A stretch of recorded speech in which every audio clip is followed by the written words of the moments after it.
Good afternoon, ladies and gentlemen. By a strange set of circumstances, I find myself here at home in Munich being videoed while I think loudly about today's guest of honour, Jennie Holbrook.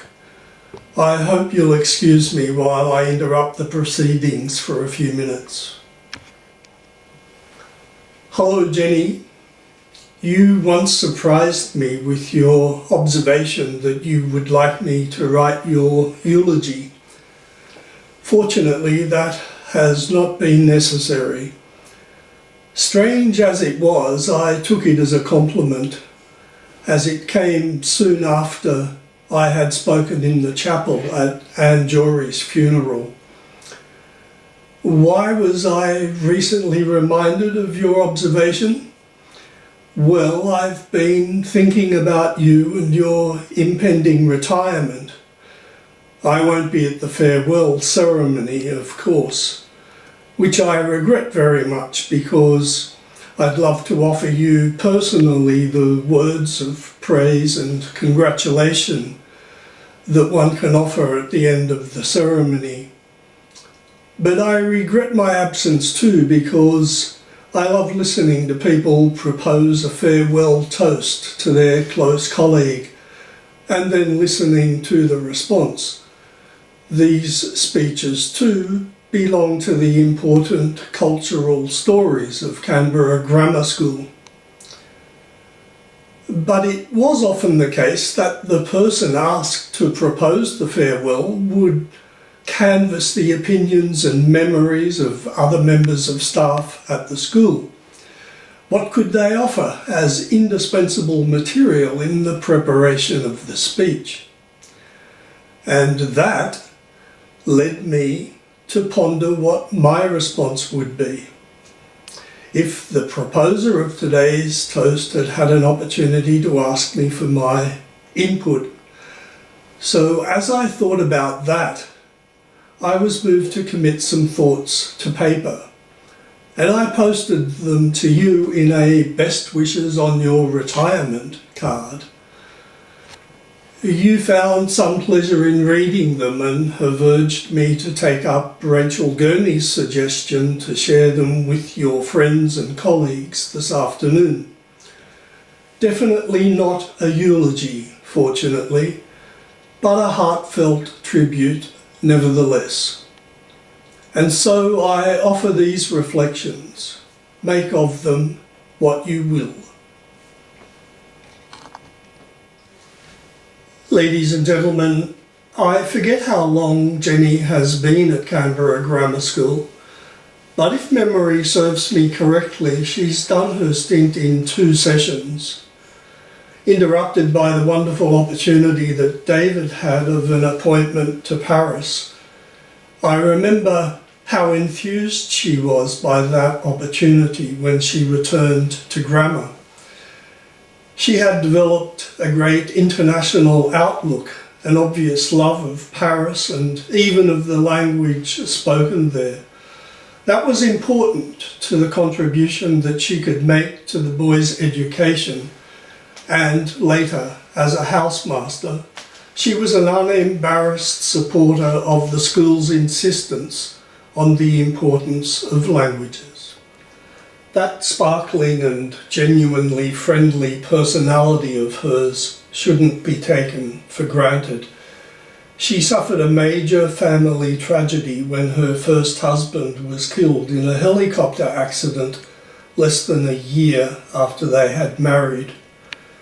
She considered her blessings to be beyond human expectation when she took her second husband, David, known to many of us and obviously a man of the quality that Jennie deserves.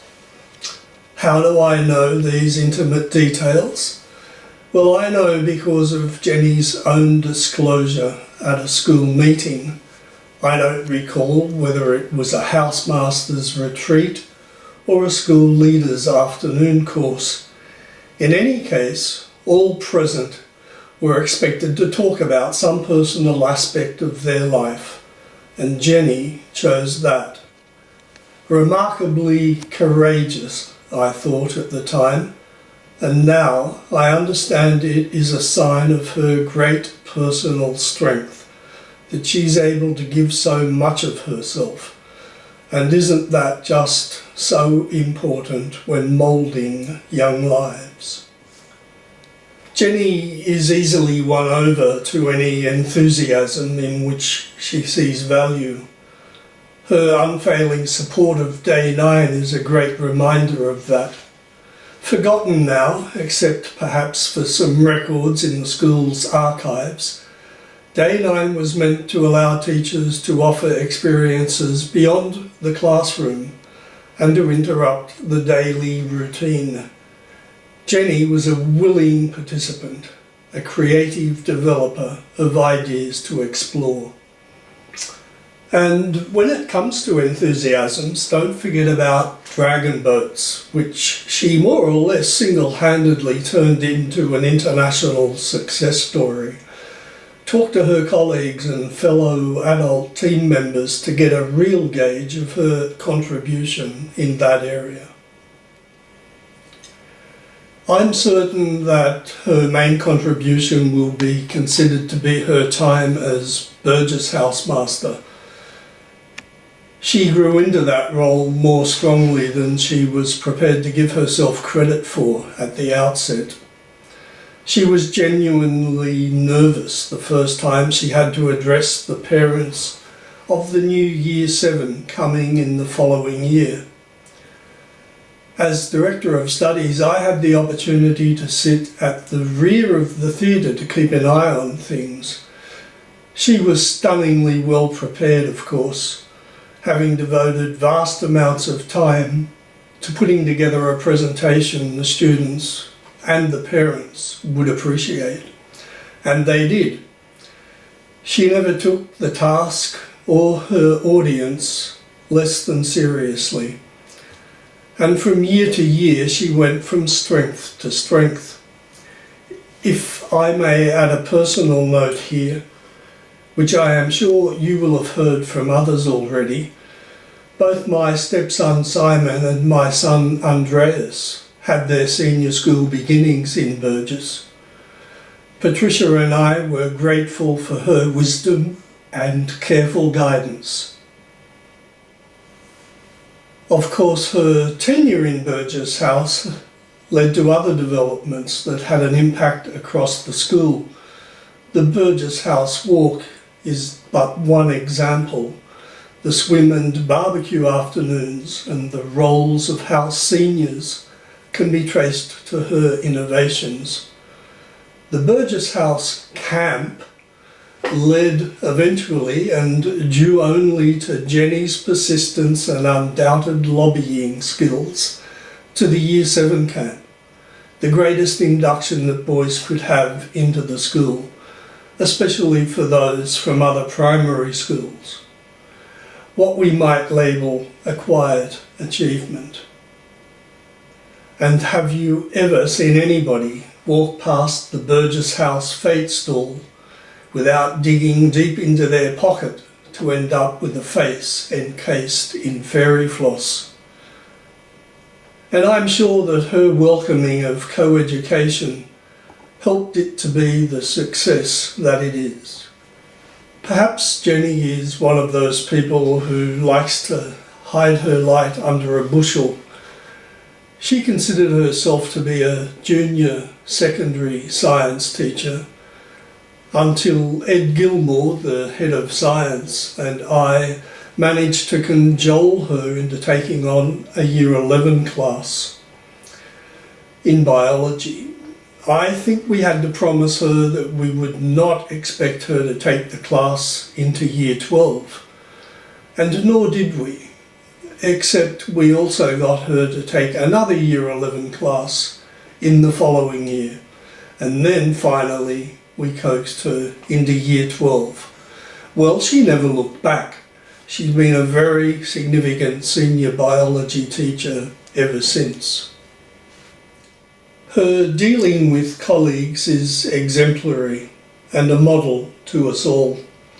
Ever considerate of the needs of others, always willing to act above and beyond, Prepared to be a spokesman on behalf of someone suffering, she sets an example that is difficult for us to emulate.